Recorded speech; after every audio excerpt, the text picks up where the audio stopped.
Hi! In this video, we're going to present 4 different problems that are increasingly intense about boxes that are attached to other boxes involving a pulley sometimes. We'll start with problem 0, and you'll see why it's problem 0 in just a moment.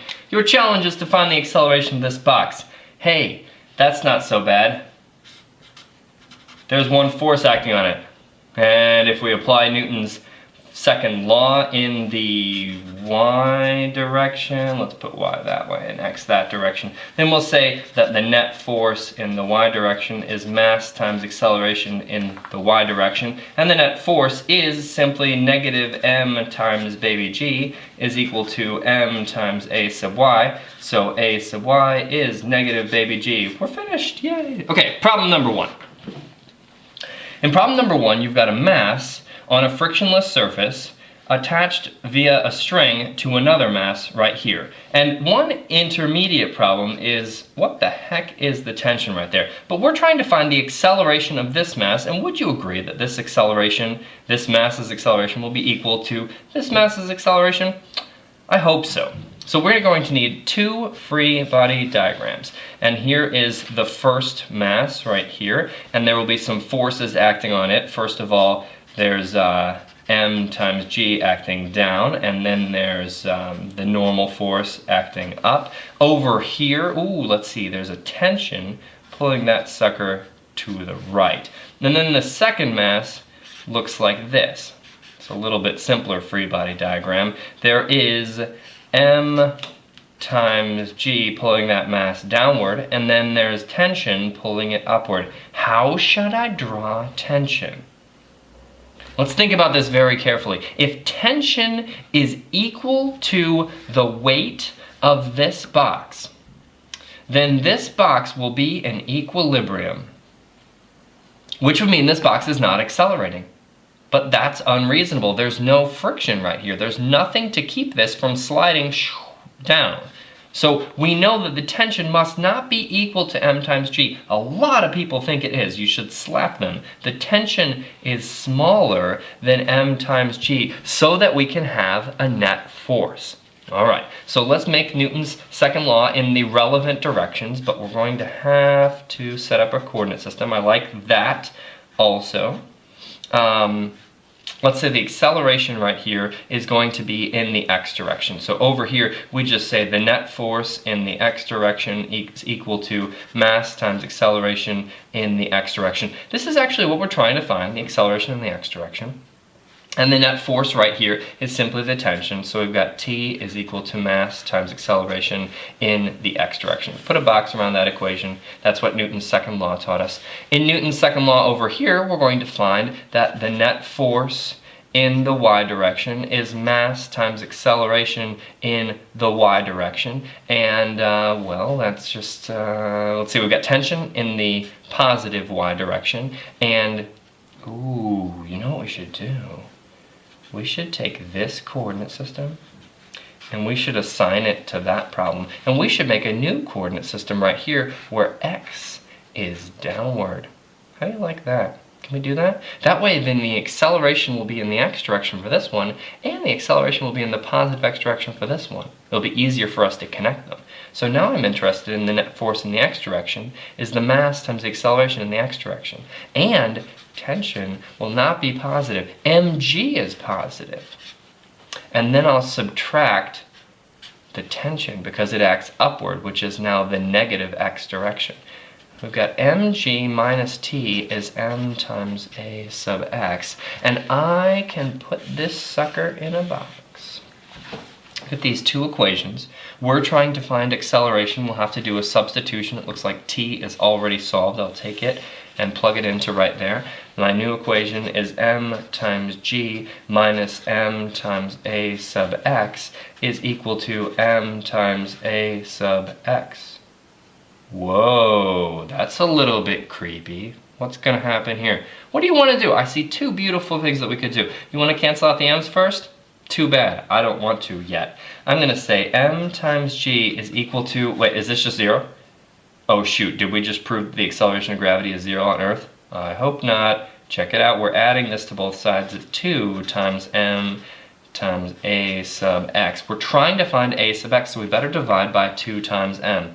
I've got m times g over 2 times m is equal to the acceleration in the x direction, y. That's the same thing as baby g over 2. So for some reason, there should be a minus sign here, shouldn't there? Where's that minus sign? mg minus that. Oh, there should not be a minus sign because we set up the acceleration to be in the direction that's downward, so it's a positive number. Okay, this answer right here says that the acceleration of gravity is half what it was in this problem over here. I think that's because there's twice as much mass accelerating, but only the equivalent amount of force downward because of gravity to this problem. Same force downward because of gravity, but twice the mass to accelerate. So the acceleration of the block is halved. Let's do one more. I think we've got time. The third problem in our exciting adventure with boxes on ramps attached to pulleys and ropes and other boxes is an angled ramp and a dangling box. And I'll remind you of our previous problem where we rocked 2 boxes attached to each other by a string. There was a pulley here, and this one was flat with no friction. And we found that because the effective mass had doubled, yet the force of gravity was the same on the system, the force of gravity of just one box was acting on the system, we found that the acceleration was baby g over 2. Twice as much mass, same amount of force, so you get half as much acceleration. That's very reasonable. And we did it in a wonderfully complicated manner that we can use to apply to the next problem also. I'm just hoping this stuff makes sense for you. In this problem, we're expecting there to be even slightly less acceleration because this mass is now feeling a force that's causing it to go opposite the ultimate acceleration of the system. So this will cause the acceleration to be even lower than baby g over 2, and it will probably depend on that angle of 18 degrees that I've put in there. And we'll leave it as a theta, we'll treat it like that. So the first thing that we did was we identified that we need free body diagrams. And let's do that again. We need a free body diagram for this mass. Let's see, it's got the force of gravity, which I'll call m times baby g. It's got a normal force going this direction.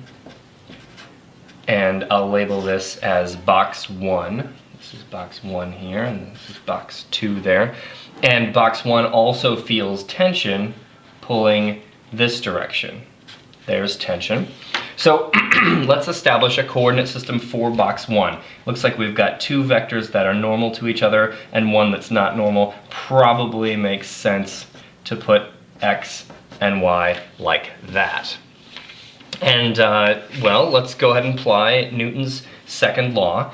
And before we do this, we should probably resolve this vector, which is not in x or y. That's a right angle right there. This is m times g times, ooh, what's this angle right here? What is it? What is it? What is it? What is it? See, it's 18? See that?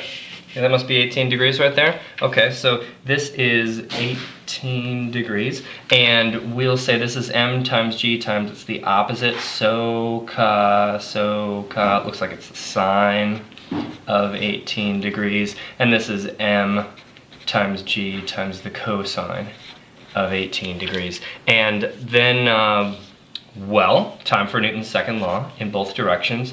The net force in the x direction is mass times acceleration in the x direction, and the net force in the y direction is mass times acceleration in the y direction. Let's see, which way will this box be accelerating?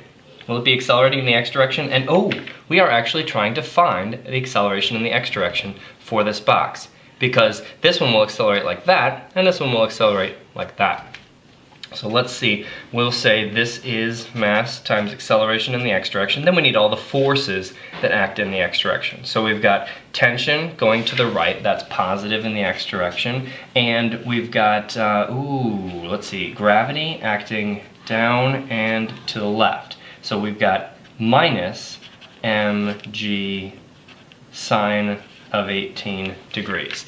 And we'll box this equation and grab ourselves another one. We're actually not going to need to look in the y direction. It would be useful for finding the normal force, but because we see that there's no friction, it's not necessary to go that direction. So let's go over to box number 2. And in box number 2, we've got, again, a very simple situation where we've got m times g, and upward is the tension. And are we arguing the tension is the same as m times g?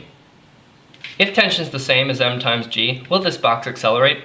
It will not. So tension has to be smaller than m times g in order for this whole system to accelerate. So let us check out what will happen here. We've got net force. Which way do you want to call x? You want to say that the acceleration is in positive x again? In that case, we should call this direction x. I guess we'd have to call that way y, but we're not going to need it. Let's write down the net force in the x direction is mass times acceleration in the x direction. And then we can say mass times acceleration in the x direction. And then the net force is, well, we got m times g. And then we have to subtract t because t acts upward, but m times g acts in our defined x direction right there. Here's our second equation. Again, we have 2 equations and 2 unknowns, and we will probably find that the mass will cancel out. That's why I put these guys as the same mass. So let's, since we're trying to solve for A, let's get an equation in terms of t and plug it into the other equation. We can solve this equation in terms of t. T is mass times acceleration in the x direction minus m times baby g times the sine of 18 degrees. And we could take this sucker right here and plug it in right there. And we get m times g minus m times a sub x minus m times g times sine of 18 degrees. Let's see, we're supposed to be subtracting t. So t is this. I'm going to have this term negative, and this term has 2 negatives, so it's a plus. And that equals m times a sub x. I'm interested in getting a sub x. So I'm going to get everything with a sub x on the right side. Notice also that everything has mass in it, so we can cancel out mass. This term has mass, that term has mass, that term has mass, that term has mass. Mass is canceled out entirely. Okay, and I'm going to add a sub x to both sides, and I will get baby g plus baby g times sine of 18 degrees is equal to 2 times a sub x. We solve this for a sub x. Let's check this out. Solve this for a sub x. We're going to get a sub x equals, and I'm going to factor out a baby g divided by 2 times 1 plus sine of 18 degrees. That makes me a little bit uncomfortable. Let's find out what the sine of 18 degrees is. Sine of 18 degrees. Oh, I must have made a mistake. You see why I don't like this? This means that the acceleration is bigger than it was over here. For this problem, we found it to be baby g over 2. In this one, it's baby g over 2 plus a positive number. Check the minus signs. Where did I make a mistake? Here I said that tension is... this should have been plus right here. Look, as I added this to both sides, that's a plus sign right there. Make sure that you get that in your notes. As I plug it into here, both of these terms should be negative when they're plugged in. So I'll come over here with a blue pen. Both of these should be negative over here. This one should be negative, and this one should be negative. And then this will be a minus sign as we continue on. And this will be a minus sign as we continue on. There, we've got the right answer. I'll write it again because it's nasty. G over 2, 1 minus the sine of 18 degrees is a sub x. So not only is it less than baby g, it's less than half baby g. Because if I take this thing that's in the parentheses, 1 minus sine of 18 degrees, I get 0.691, and so that is even less than baby g over 2. In our fourth problem, we're going to make it even more complicated by adding friction. I think you're ready for that, though. Welcome to our fourth and final installment in the boxes attached to ropes, attached to pulleys, and possibly dangling off things series. We'll do a little review before we begin of the previous problems and results that we've had so that we can make sense of what we learn in the end. In the first problem, we had a box. No pulleys, no ropes, no slopes. We found the acceleration of the box was downward at baby g. Not a big surprise. Our second one, we had one box and another identical box attached by a rope, and one was dangling over the edge. We found that the acceleration was half baby g. For our third problem, we made a slope of the ramp, and we found that our acceleration was even less than half baby g. We subtracted sine 18 degrees, which was about 31% or something. So it became an even smaller acceleration because one of the boxes was being pulled back because of gravity on it. In our final installment, we see that now there is also friction. There's kinetic friction right here. So let's assign some value for that kinetic friction. No, let's not even do that. Let's just assume that it is a number between 0 and 1, as all kinetic coefficients of friction should be. So let's look at this problem. We're going to have to look in the y direction on this box also. So let's pull that box out and do a free body diagram on it. I'm going to name this sucker box 1, and I'm going to name this guy box 2. We'll put a dot at the center.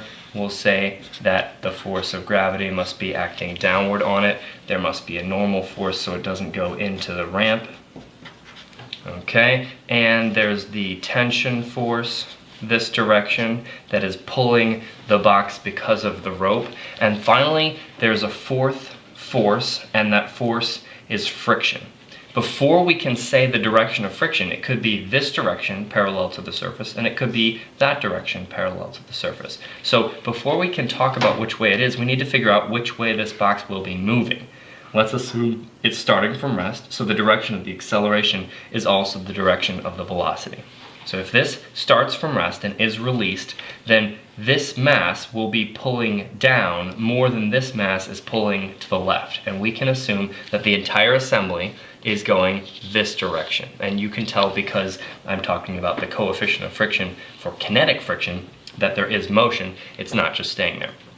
Now clearly, if this were Velcro or something, it would be possible for the static friction to be big enough to prevent this box from moving. But we don't have to worry about that in this case. It is actually moving because I've given you the kinetic friction coefficient. So we're going to say that friction acts this direction, and I'm going to label it F sub k. It's the force of kinetic friction. All right, are you ready?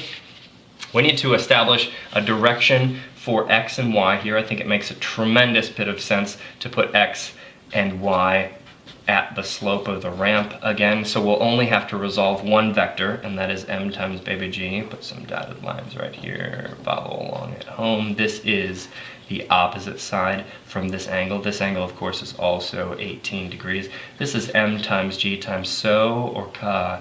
So is the opposite, so this is m times g times sine of theta. This is m times g times cosine of theta, and we can apply Newton's second law in both directions. So let's say the net force in the x direction is mass times acceleration in the x direction. And we presume that will actually be the direction of the acceleration of the box. Let's see, we've got 3 forces in the x direction this time. So we're trying to find a sub x. We know that there is a force in the x direction that's positive, so that's the tension. And then we're going to subtract, just as we did before, m times g times sine of theta. And then I also have to subtract the force of kinetic friction. All right, pay attention, this is an x, that is a k. We can put this in a little box and come back to it later.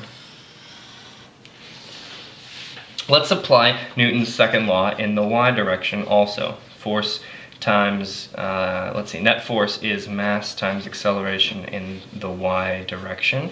And the acceleration in the y direction for this box, nothing.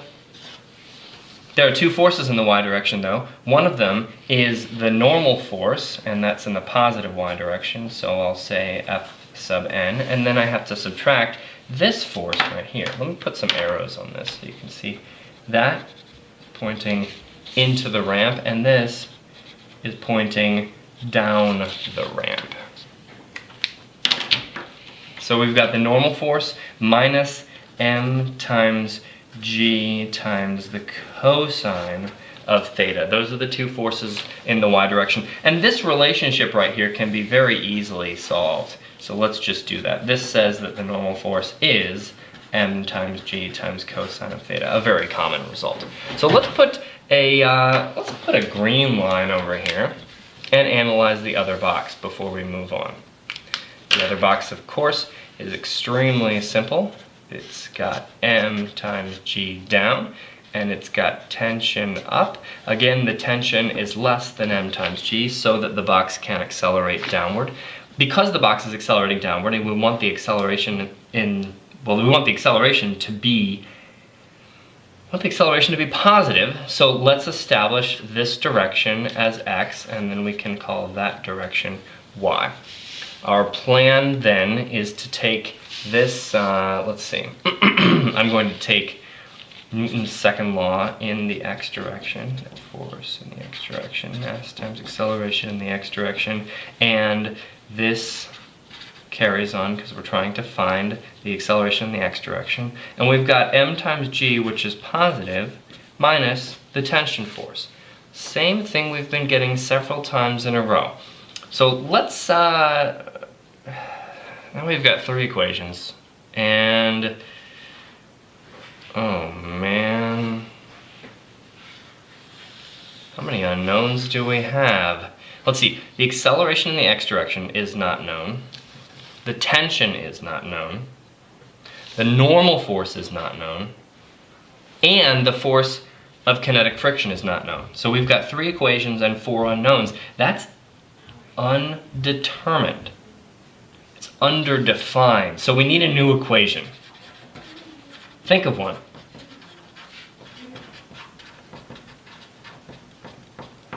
Have you thought of one yet? All right, I'll tell you. There's an equation that relates to these two suckers right here. And it says F sub k is equal to F sub n, times what? Mu? Yeah, mu sub k, there you go. A lot of people remember that as the definition of mu sub k, but you can also write it like this. In fact, I don't know why I wrote it like that. It's almost always written like this. There we go. So we'll take this equation right here and we'll use it to find out, well, let's just get rid of F sub k. So let's take this equation and rewrite it with our new information. Take this guy and bring it down here by using this equation into here. Then we'll have three equations and three unknowns, and then we'll be happy. T minus mg sine theta minus mu sub k times F sub n. See how I just really slickly plugged that in right there? Is mass times acceleration in the x direction. We're trying to get to the point where we only have acceleration in the x direction and a whole bunch of stuff we already know. Let's take this equation right here because it's so close. We can take this equation right here and substitute in for F sub n. Better put a lid on that one. You know what I mean. We'll have this new extremely long equation. T minus m times g times the sine of theta minus mu sub k times, and now instead of writing F sub n, I'm going to write mg cosine theta. And that's all still equal to mass times acceleration in the x direction. Our final step, of course, is to take this one equation that we haven't used yet, and what are we going to try to get rid of? T, right? Let's take this equation and solve it for t first. T equals mass times acceleration in the x direction. Let's write it as negative t is mass times acceleration in the x direction minus m times baby g, and then we can take the opposite, so we'll have minus there, and plus right there. So I'm going to take this definition of t, plug it in over here. Woo! And then we'll do a flurry of algebra and we'll be completely finished with the problem. Get ready. I've got negative mass times acceleration in the x direction plus m times baby g minus m times baby g times the sine of theta. Ooh, that looks very familiar to the previous problem. Minus mu sub k times m times g times cosine of theta is mass times acceleration in the x direction. Now this is not a pretty thing. You wouldn't really be happy to see that anywhere ever, but notice there's a mass in every term. Mass, mass, mass, mass, mass. Go on. Another thing that's bothering me is that the acceleration in the x direction, which is what we're trying to find, is actually on both sides. So I will add the acceleration in the x direction to both sides. Then we'll get two of them over here. 2 times acceleration in the x direction. Over here, we've got g minus g sine theta minus mu sub k times g cosine theta. Oh my goodness. Let's check our units. This will be fun, right? This has units of acceleration, meters per second squared. Baby g is also meters per second squared. Baby g meters per second squared times sine, which is unitless. Cool, that worked out. This is baby g meters per second squared times cosine, which is unitless, times mu sub k, which is unitless. So this is a reasonable answer because all the units agree. The next thing we want to do is factor out a baby g, and then we're going to divide both sides by 2. Check this out. This is actually really fun. We get baby g over 2 times 1 minus sine theta minus mu sub k cosine theta. Close parentheses, that is our acceleration in the x direction. Notice how it is even less than the previous answer because we're subtracting a positive number times the cosine of 18 degrees, which is also positive. So if you're interested in getting some numbers in here, we're going to plug in the sine of 18 degrees. Notice that last time what we had in the parentheses, we had g over 2 times some stuff in parentheses, and we evaluated that at 69.1%. So we're going to be even smaller here. We're going to say 1 minus sine of 18 degrees, and then we're going to further subtract mu sub k. Oh, what do you want mu sub k to be? Oh man, how slick is your box? I guess we'll call it 0.5, right? And then we'll multiply that by cosine of 18 degrees. Just to get a number, wow, we found it's only 21% of the acceleration that we had when we had the 2 boxes and no friction on flat land. So, it's the end. To set up our coordinate system, I like that also. Let's say the acceleration right here is going to be in the x direction. So over here, we just say the net force in the x direction is equal to mass times acceleration in the x direction. This is actually what we're trying to find, the acceleration in the x direction. And the net force right here is simply the tension. So we've got T is equal to mass times acceleration in the x direction. Put a box around that equation. That's what Newton's second law taught us. In Newton's second law over here, we're going to find that the net force in the y direction is mass times acceleration in the y direction. This is acceleration? I hope so. So we're going to need 2 free body diagrams. And here is the first mass right here, and there will be some forces acting on it. First of all, there's m times g acting down, and then there's the normal force acting up. Over here, ooh, let's see, there's a tension pulling that sucker to the right. And then the second mass looks like this.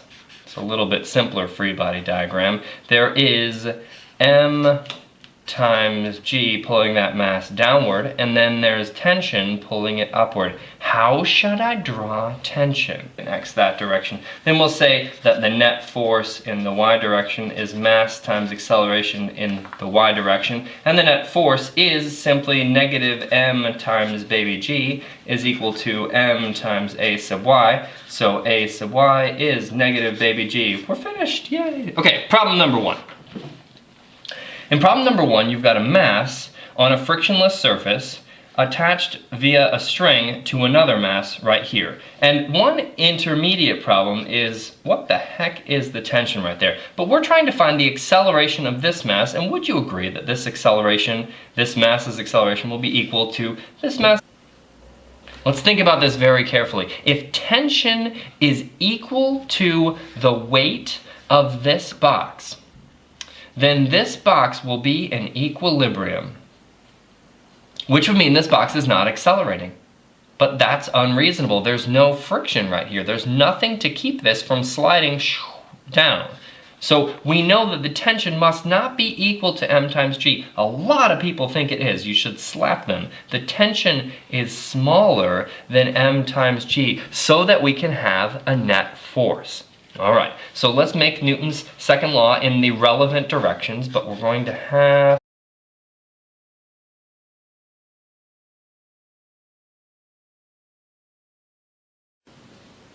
Hi! In this video, we're going to present 4 different problems that are increasingly intense about boxes that are attached to other boxes involving a pulley sometimes. We'll start with problem 0, and you'll see why it's problem 0 in just a moment. Your challenge is to find the acceleration of this box. Hey, that's not so bad.